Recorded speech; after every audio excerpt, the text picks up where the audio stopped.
Nous ne réalisons souvent pas à quel point nos paroles peuvent être puissantes. Ce que nous disons ne reste pas seulement avec nous, cela se propage.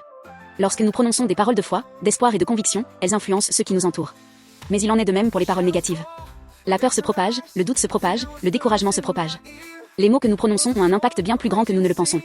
Dans 1 Samuel 17, nous voyons que l'armée israélite était terrifiée par Goliath. Chaque jour, Goliath sortait et criait, les faisant se sentir insignifiants, et les soldats étaient paralysés par la peur et fuyaient. Mais ensuite, un jeune berger nommé David est apparu, au lieu de prononcer des paroles de peur, il a parlé avec foi. Qui est cet incirconcis philistin pour insulter l'armée du Dieu vivant? David ne s'est pas concentré sur la taille de Goliath, mais sur la puissance de Dieu. Ce qui est étonnant, c'est que les paroles de David ne sont pas restées les siennes. Elles ont été transmises aux autres, finalement, elles sont parvenues au roi Saül. Les paroles de foi se répandent. Tout comme la peur se propage, la foi aussi. Il en va de même pour nos paroles. Ce que nous disons dans les moments difficiles est important. Que ce soit à la maison, au travail ou dans notre communauté, lorsque nous prononçons des paroles qui donnent la vie, cela ne change pas seulement notre perspective, mais cela aide aussi les autres à surmonter la peur et à trouver du courage. Jésus est l'exemple ultime. Il n'a pas seulement prononcé des paroles, il était la parole. Partout où il allait, il proclamait des paroles de vie, d'espoir et de guérison. Il parlait de la puissance de Dieu, de son royaume et de son amour, et ses paroles transformaient la vie des gens. Quand nous rencontrons Jésus, nos paroles deviennent aussi des paroles de foi, des paroles positives, des paroles de vie.